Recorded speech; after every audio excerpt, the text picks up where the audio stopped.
Hey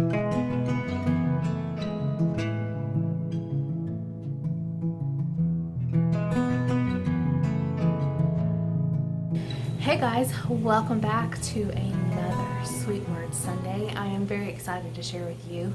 I promise this one is going to be a lot shorter than last week, and it is just a Sweet Word Sunday. No grocery haul, nothing else along with it. Just sharing something that was laid on my heart as of this morning to share with you. Thank you so much for the response last week. I do appreciate your encouragement and your kind words and support. The funny thing is, a little backstory to that is this week I discovered in my analytics that I can kind of tell where some of the traffic is coming from. So I know kind of the trolls, where they're coming from, and the little niche that it is. So it's funny. It's just funny to me. They haven't stopped, but that's okay. You know, I am a little stronger this week than I was last week, even stronger than the week before. I do want to jump into this really quickly, and then at the end I want to kind of share something else. So if you stick around, you'll get to hear a little bit more. But I want to read something. I saw this on a friend's Facebook post, and when I read it I was like, wow, that really means a lot. So today we're going to talk about friend or foe. And I don't mean foe as per someone you're fighting with, but how are we calling someone a friend? Do you trust that person? Would you trust that person? And this little test will kind of help guide you a little bit, and then I have some fabulous scriptures that I want to share as well. In fact, I will share one real quick, and it's one who has unreliable friends soon comes to ruin, but there is a friend who sticks closer than a brother. That's in Proverbs 18:24. One who has unreliable friends soon comes to ruin. I've had unreliable friends in my life before, and it took me a long time, years, to distance myself from them. Now, it still takes me a little while because my heart is geared towards helping and encouraging, and I tend to find people who really need encouragement. But the sad thing is, some people don't want to be encouraged. They would rather just sit in their ruin than be lifted up and taken out of the hole that they have sunk themselves into. And it's very sad. It breaks my heart. It really does. It makes my heart hurt. What makes my heart hurt even more is that I realize sometimes by trying to continue to help, I'm hurting myself. And I myself began to find myself in ruin and soon into a deep hole. And thankfully, I have made huge strides and have made huge changes in my life this week, that I am now seeing fruit. And it's like a veil was lifted, and I can see the vision before me very clearly. One other thing I wanted to read. Whoever would foster love covers over an offense, but whoever repeats the matter separates close friends. A perverse person stirs up conflict, and a gossip separates close friends. Gossip is something that I did want to talk about, but that will be another week if you're interested. But let me read what I was going to read to you. This is it's the 2 beers and a puppy test. And apparently this has gone viral a couple different times. It is written by Ross McCammon. I will link this in the description box below, so you can read the full thing yourself. And you can change the 2 beers and a puppy to whatever it is that you are. I'm just reading because it made a lot of sense to me. This person says, if I'm remembered for anything, it'll probably be a piece of advice that occasionally and randomly goes viral called 2 Beers and a Puppy. It's a thought exercise that they included in their book, works well with others. Pick a person in your life, a friend, a coworker, your cousin Kyle, whoever, and ask yourself 2 questions. 1, would I want to have 2 beers with this person? Maybe for you, it's 2 cups of coffee, 2 glasses of wine, 2 bottles of water, whatever. Would you want to sup with someone, maybe share a meal? And number 2, would I trust them to look after my puppy over the weekend? Ooh, that's a big one. If you're not a dog lover, switch it out for a kitty cat, your child. I would think as a mother, if I put my child in that, well, I don't know. Shelby is like my baby, so it says you might have thought someone was 2 beers and a puppy, and it turns out there are no beers in a puppy. You don't really enjoy spending time with this person, but you think they're trustworthy. Or maybe they're 2 beers and a puppy and no puppy. Sometimes people are 1 beer and a puppy, but only for like 2 hours on a Saturday. Some people are limitless beers and an ocean of puppies. Some people are no on both. It counts. Your answers are guaranteed to be revealing. It might even lead you to seeing a relationship in a different way. Hopefully the test will reveal that you're surrounded by lots of people you'd like to have an aimless hour-long conversation with, and who you trust to take care of something you really care about. It says if you don't drink and aren't into puppies, don't worry. It works metaphorically. You can even switch it up, 2 puppies and a beer. It's a step towards increasing the number of people in your life and work who you like and trust, which I think is a major factor in the type of success they wrote their book. It said if someone isn't hitting high marks, it doesn't necessarily mean you stop investing in a relationship. Maybe an investment is exactly what the relationship needs. I just really, really enjoyed this, and I think the part that I read, I actually, when someone had posted a picture of the chapter, and in it, it kind of said that, pretty much that. Would you trust this person to take care of your puppy, your child, your baby, over a long weekend with no worries? If the answer is yes, then that person is trustworthy for you. You believe that they are trustworthy. If there's hesitation, then the answer is no. If there's not a quick yes, the answer is no.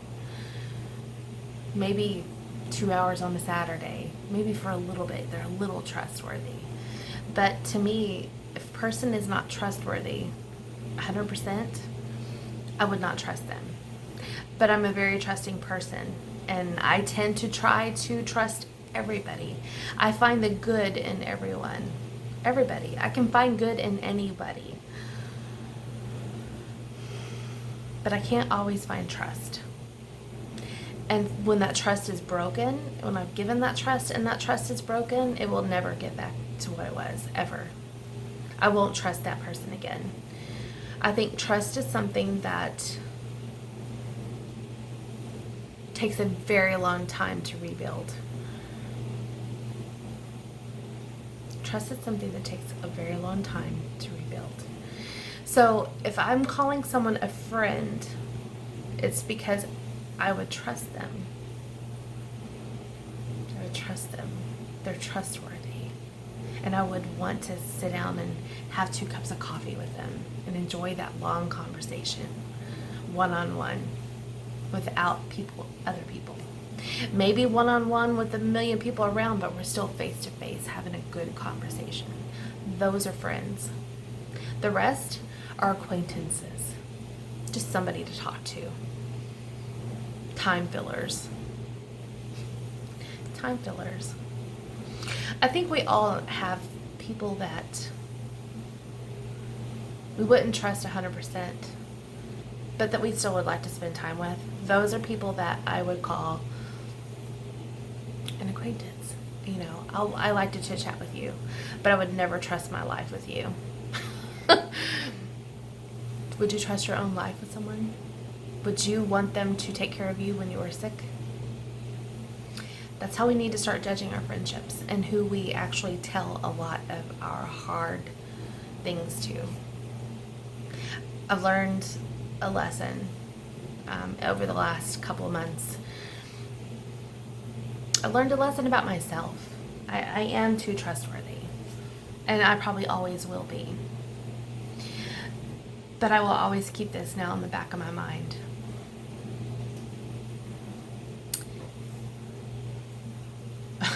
I can tell you, since we have gotten Shelby, we have not gone on vacation, haven't left, haven't gone anywhere. Because the ones I would trust with her, I want to take on vacation with me. All right, so I have changed a lot this week in my life. I really have. I posted something on my YouTube community wall, I think on Friday, and it says people don't change, their priorities do, and my priorities have indeed changed. While you still see videos on the regular, I am not hanging out on YouTube on the regular. I do listen to things in the background, sit down for a little bit and watch a couple videos from my subscription list, but I'm no longer browsing, trying to find something to fill time. I'm no longer listening in on people's lives as they're just chit-chatting and sharing about their day. I don't do any of those. I have found my groove again. You guys know I've just, in June, my life changed completely for the better, and it just keeps getting better and better and better. This past week, I went back to the gym. I have a workout under my belt before the sun even comes up, and it has made a huge difference in my energy levels, in my focus, of course, in how I feel, in my confidence, in a lot of things. And I realized I needed that time. I needed that time. My schedule did not open up to allow that until, well, it did probably in March when the world shut down. But of course then the gym shut down too. So I'm feeling a million times better. Right now I have so much energy. Sitting here doing this video is very hard to do. That's why you do hear the dishwasher going. The washer and the dryer are going, and I'm fixing to vacuum. And then my house is clean, and I'm going to finish that wreath so you guys can see that on Monday. So that is one change. Another change, of course, like I said, I'm not sitting on the computer forever. I'm really finding my happy place. And I know the year that was my happy place was when we first moved into this house. Because I was, my faith had a priority in my life. My health had a priority in my life. My family was my priority in my life. It wasn't social media. It wasn't YouTube at all. In fact, if you go back, I think in 2013, I probably had, a lot of people tease me because I've been on YouTube forever. Okay, well, one year there was 2 videos. Another year there was maybe 1. 2013, there might have been a few more. That might have been where I tried, but I haven't been so consistent until the last year and a half, 2 years. And that's really when I started paying attention, and my channel started growing because I was a little more consistent. But that's not here nor there. That's not Sweet Word Sunday, is it? I've taken steps back from relationships that are not 2 beers and a puppy, and it has made a huge difference in my outlook. A lady I dearly love, her biggest saying was always, you fall in love with what you focus on. So whatever it is you focus on, that's what you're going to fall in love with. So if you focus on cleaning your house, eventually you're going to fall in love with cleaning your house. Could be a detriment. You could become OCD and then have a cow when somebody makes a mess. Whatever. You could focus on gossip, talking about people. And it could start out very small, and then it becomes really huge, and then that's all you do, and that's all you focus on. But you kind of usher more of that into your life, and that gossip is ugly. The scriptures have a lot to say on gossip. You could fall in love with your work, which on one level could be a good thing. On another level, it can take over everything else, and you lose relationships. And when work is your full focus, then that's all you're going to focus on. Faith is a great thing to focus on. You don't really lose there, not a whole lot. You might have some sloth, some stuff falling off of you that you really didn't need to hold on to. And that's where I'm finding myself, because I've immersed myself really back into the scriptures and into faith, and really trying to figure out what kind of legacy I want to leave. That is next week's topic, is leaving a legacy worth leaving. Okay, so here's my thought. I would love to do a live stream once a week in the mornings. I'd have to figure out what day. I need to really figure out time. I'm going to work on that this week to see what time gap I would have available between gym, home stuff, and leaving for work. Maybe in the evening. But it would not be a public live chat. It would be unlisted. The only people who would have the link are the people that I share it with. And if somehow people pop in who were not invited with that link, they will be blocked immediately. It's not a place to gossip. It's not going to be a place to do anything but to share your heart and maybe dig into the scriptures together. I think that many of us lately have needed a women's ministry that is real, that is ready to talk about everything and anything, and I'm willing to host that if you would like to join me. So just let me know in the comments below, and we will chit chat. And I did not expect this to be this long, so I am going to bid you a fond farewell. Start evaluating your relationships. 2 cups of coffee and a puppy. That's how I'm looking at it. Or 2 bottles of water and a puppy. 2 bottles of water after a hard workout for sure, because that's usually about what I chug. All right, thanks for being here. I appreciate you, and I hope you have an amazing week.